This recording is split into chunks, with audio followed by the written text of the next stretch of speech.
दिल्ली और Mumbai express way पर 22 अगस्त को एक रॉल्स रॉयस कार ने एक ऑयल टैंकर को टक्कर मार दी थी, जिसमें 2 लोगों की मौत हो गई थी। मरने वाले टैंकर में सवार थे। पुलिस का कहना है कि रॉल्स रॉयस की तेज रफ्तार की वजह से यह हादसा यहां पर हुआ।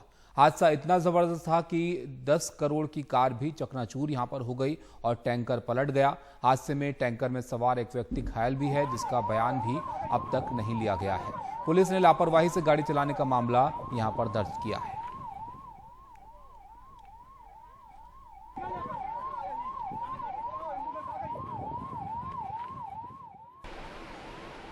वडोदरा मुंबई एक्सप्रेसवे का नूह के पास का हिलालपुर टोल टैक्स।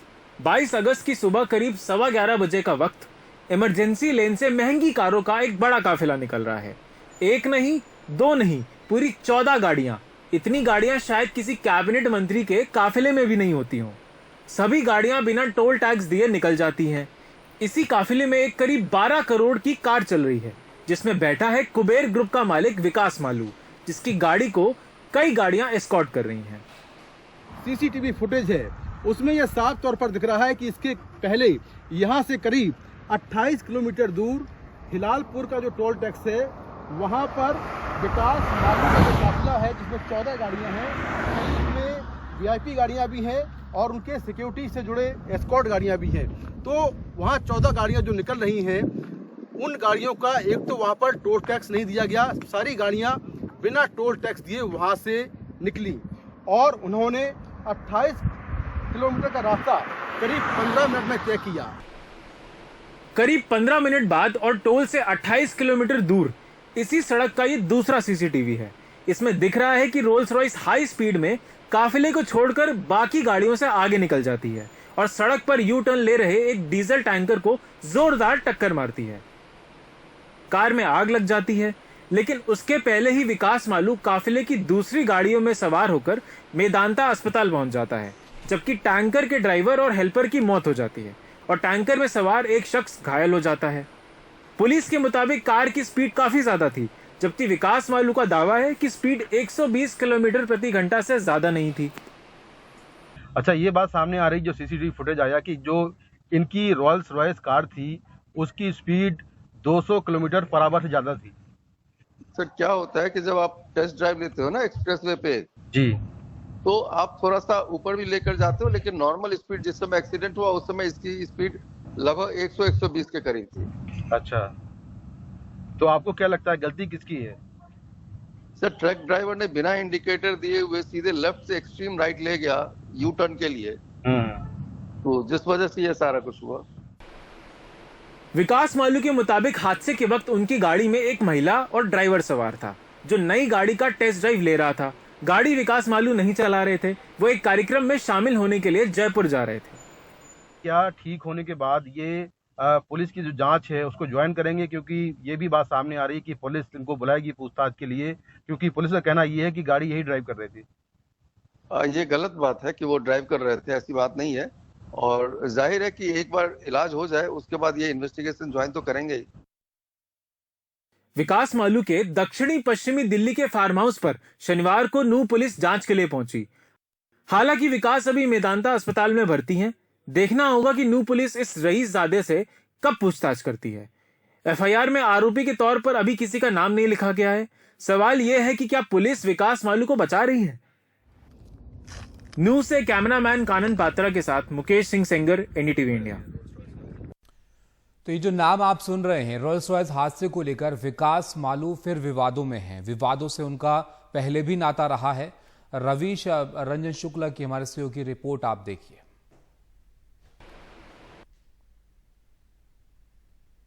दिल्ली के बिजवासन में 6 एकड़ में फैला ये आलीशान फार्म हाउस विकास मालू का है। इसी साल 9 मार्च को ये फार्म हाउस तब सुर्खियों में आया जब मशहूर अभिनेता सतीश कौशिक की यहाँ मौत हुई। खुद विकास मालू की जो वाइफ हैं, उन्होंने आरोप लगाया कि 15 करोड़ रुपए के लेन देन में सतीश कौशिक की हत्या करवाई गई है। लेकिन जब पुलिस ने जांच की तो उसमें ये बात साबित नहीं हुई। पता ये चला कि उनकी एक नेचुरल हार्ट अटैक से डेथ थी।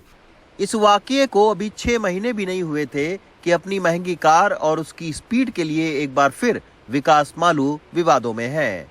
ये जो विकास मालू हैं, ये कार के बहुत बड़े शौकीन हैं। इनके पास एक से बढ़कर एक लग्जरी जो गाड़ियां हैं, कारें हैं, वो मौजूद हैं। बताया जा रहा है कि 1 दर्जन से ज़्यादा इनके पास में रॉल्स रॉयस मर्सिडीज सीरीज़ की इनके पास में गाड़ियां हैं। इनका जो घर है वो दिल्ली में भी है, दुबई में भी है। कारोबार इनका बहुत लंबा फैला हुआ है।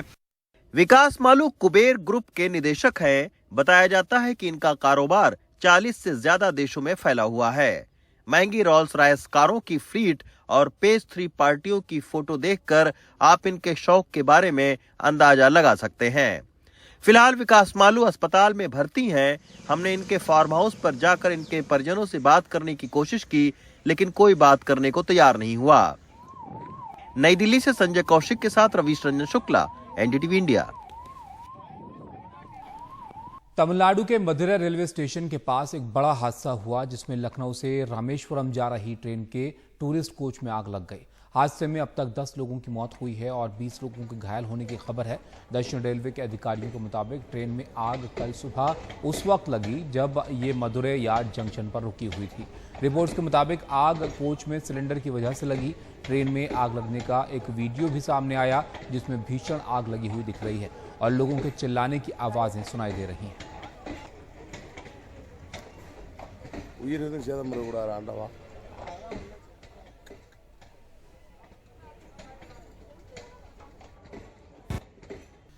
सुमित अंतिल ने हाल ही में जेवलिन की वर्ल्ड चैंपियनशिप में रिकॉर्ड के साथ गोल्ड मेडल जो है वो जीता और ओलंपिक चैंपियन नीरज चोपड़ा के सामने भी हंगरी में चल रही वर्ल्ड चैंपियनशिप के फाइनल में सुमित की तरह गोल्ड हासिल करने की बड़ी चुनौती है, जबकि सुमित एशियाड में रिकॉर्ड के साथ गोल्ड हासिल करने का ख्वाब देख रहे हैं।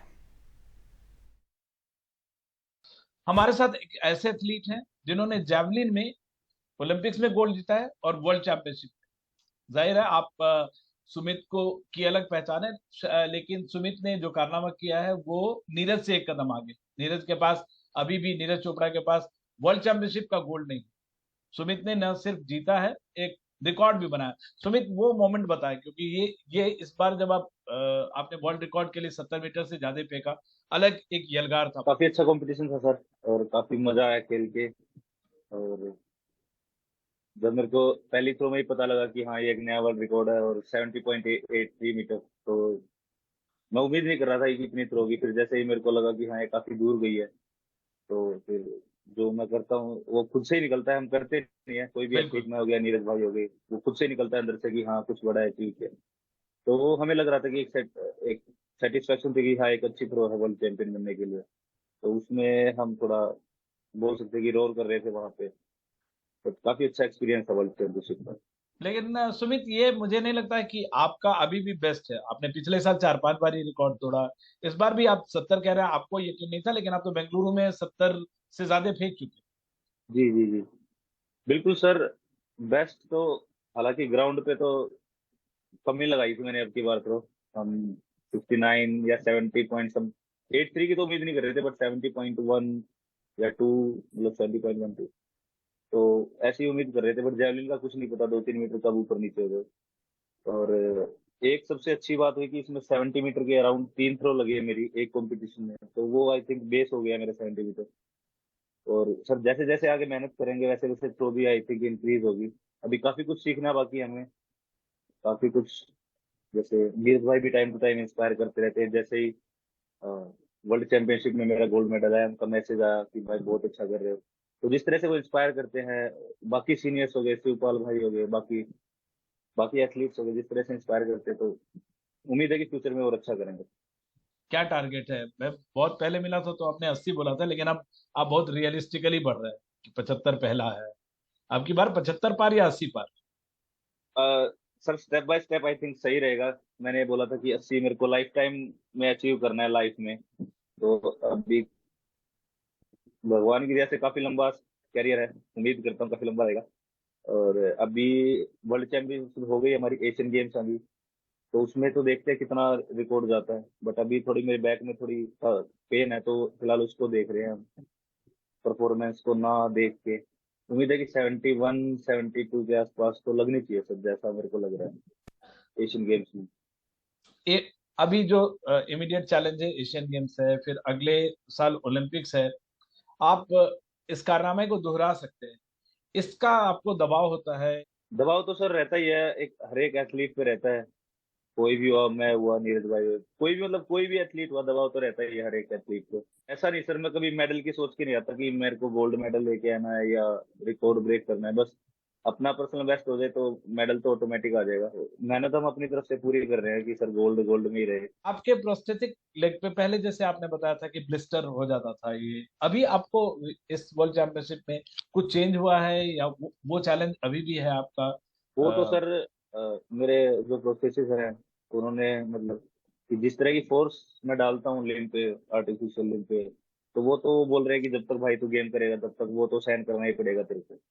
अब बहुत पेन क्योंकि होता उस है? चीज, पेन तो होता ही है सर। जैसे मौसम चेंज हुआ, अभी मैं यहाँ से गर्मी से ठंड में गया वहाँ पे, तो छिल गया था अंदर से, मतलब घाव हो गया था उसमें। तो वो तो फिजियो वगैरह होते हैं टीम के साथ में, डॉक्टर्स होते हैं, तो उन्होंने संभाल लिया। दर्द तो रहता ही है सर, मतलब वो होता है कि पेन किलर खा के थोड़ा बहुत काम चलाना पड़ता है, क्योंकि एकदम से मौसम चेंज होता है तो उसमें थोड़ा ज्यादा होता है। वैसे अभी पहले से काफी कम है, बट एकदम से अगर जो आप डिफरेंट मौसम में जा रहे हो, यहाँ से गर्मी में ठंड में गए, तो थोड़ा सा हो जाता है। अच्छा, आपको दर्द, आपने बेनता दर्द शायद 5 जनवरी जो 2015, वो इन हालात में याद आता है? बिल्कुल सर, मैं इस उसमें तो अपने आप को खुशनसीब मानता हूँ कि मैं किसी को इंस्पायर कर रहा हूँ। काफी मैसेजेस आते हैं मेरे को सोशल मीडिया पे, इंस्टाग्राम हो गया, ट्विटर हो गया, फेसबुक हो गया, कि आप इंस्पायर करते हो, हमें मोटिवेट कर रहे हो, तो काफी अच्छा लगता है। साना भाई साहब अभी पैरा में कोच है, तो मैं थोड़ा ज्यादा टच में रहता हूँ उनके, पर जिस बिल्कुल। तरह से वो मोटिवेट मोटिवेट करते हैं, मेरे को बहुत अच्छा लगता है कि हाँ, मेरे सीनियर एथलीट जिनको देख के मैंने जैवलिन स्टार्ट किया, वो मेरे को मोटिवेट कर रहे हैं, वो मेरे पे बिलीव कर रहे हैं, तो काफी अच्छा लगता है सर। मलाल तो नहीं है सर, ऐसा अभी तो नहीं है। मैं सच बताऊं तो मलाल तो मेरे को नहीं है, क्योंकि एशियन गेम्स के मेडल को छोड़ के सारे मेडल हो गए मेरे पास में। और अभी ऊपर वाले ने चाहा तो 2-3 महीने में वो भी होगा मेरे पास में। और एक सबसे अच्छी बात ये सर कि कोई भी मेडल आया मेरा गोल्ड, वो वर्ल्ड रिकॉर्ड के साथ में आया है। पैरालंपिक्स का मेडल वर्ल्ड रिकॉर्ड के साथ में आया, वाह। वर्ल्ड चैंपियनशिप का मेडल वर्ल्ड रिकॉर्ड के साथ में आया। और उम्मीद तो सर यही कर रहे हैं कि एशियन गेम्स का भी मेडल वर्ल्ड रिकॉर्ड के साथ में ही है। वर्ल्ड रिकॉर्ड के तो साथ है। जी, सुमित, आपकी स्टोरी इतनी इंस्पायरिंग है क्या? और आप इन लोगों से कई, आपको लगता है कि आप पे एक फिल्म बननी चाहिए? बॉलीवुड ने कभी की तरफ से किसी ने ऑफर आपको किया? पहले आई थी सर जब पैरालंपिक्स के टाइम पे, बट टाइम काफी ज्यादा मांग रहे थे, वो 40-50 दिन मांग रहे थे, तो इतना ज्यादा तो एथलीट के पास में टाइम भी नहीं होता। और आई थिंक अभी बहुत कुछ अचीव करना है सर। आगे फ्यूचर में ऐसा कुछ होगा तो मैं पक्का बताऊंगा आपको। भी तो सर वही है मन में, वो दिमाग पे भूत सवार है कि कैसे प्रो को बढ़ा सकते हो। और तो फिल्में तो बहुत कम देखता हूँ, बहुत ही कम। ऐसा कोई है नहीं सर, बस होगा तो रणदीप हुड्डा सर होंगे, कि क्योंकि अच्छे लगते हैं, वो यहीं से है तो थोड़ा लगाव ज्यादा है। अच्छा, आपने नॉर्मल इसमें भी पार्टिसिपेट किया है, इसके बावजूद आपको ये आपकी एक ख्वाहिश है कि नॉर्मल एथलीट के बीच में जाके मेडल लूं? अभी सर मैं पुरानी बताऊं तो मैंने ऐसा तो नहीं कहा था कि मैं कभी ओलंपिक्स में पार्टिसिपेट करूंगा। मैंने ये कहा था कि मेरा ड्रीम है 80 मीटर टच करना, तो उन्होंने अपने आप ही जोड़ दिया साथ में कि नॉर्मल ओलंपिक्स में पार्टिसिपेट करूंगा मैं 2024। आई नो इतना इजी नहीं है, बट 80 मीटर टच श्योर, मैं जितनी मेरे से मेहनत हो सकेगी मैं उतनी मेहनत करूंगा। और रेसलिंग का सर बात करें, रेसलिंग में तो आई थिंक जो स्ट्रेंथ मैंने गेन की थी रेसलिंग से, वो तो मेरे अभी भी काम आ रही है, जिस तरह से मैं वेट ट्रेनिंग करता हूँ। कोई ऐसी ख्वाहिश है सुमित, जिसको आप हासिल करना चाहते हैं लाइफ में? एक बार सर शायद ए वर्ल्ड में, नेशनल में मेडल कोई भी आए, ब्रॉन्ज आए, सिल्वर आए, गोल्ड आए, बट ये होता है कि हाँ, एक para athlete normal a world body में पार्टिसिपेट करे। पार्टिसिपेट ही बहुत बड़ी बात हो जाती है सर, आई नो, क्योंकि क्राइटेरिया इतना हाई हो गया अब जेवलिन थ्रो का इंडिया में। 80 मीटर के काफी थ्रोअर्स हैं, तो मैं भी चाहता हूँ कि 80 प्लस करके बेहतरीन थ्रोअर्स में गिनती है। चलो, आप बेहतरीन थ्रोअर हो, इसमें कहने की बात नहीं है, और आप बात बहुत अच्छी करते हैं। Wish you all the best Sumit, ऐसे ही अच्छा थ्रो करते रहिए। और थैंक यू सर। उम्मीद करते हैं, जैसा आप कह रहे हैं कि एशियन गेम्स में वर्ल्ड रिकॉर्ड के साथ गोल्ड मेडल है, तो आपका पूरा जो बकेट लिस्ट है, वो पूरा मेडल का जो बिल्कुल सर। वो है, वो पूरी हो जाएगी। विश यू ऑल द जी बेस्ट जी, and thank you so much thank you, NDTV से बात करने के लिए। Thank you so much.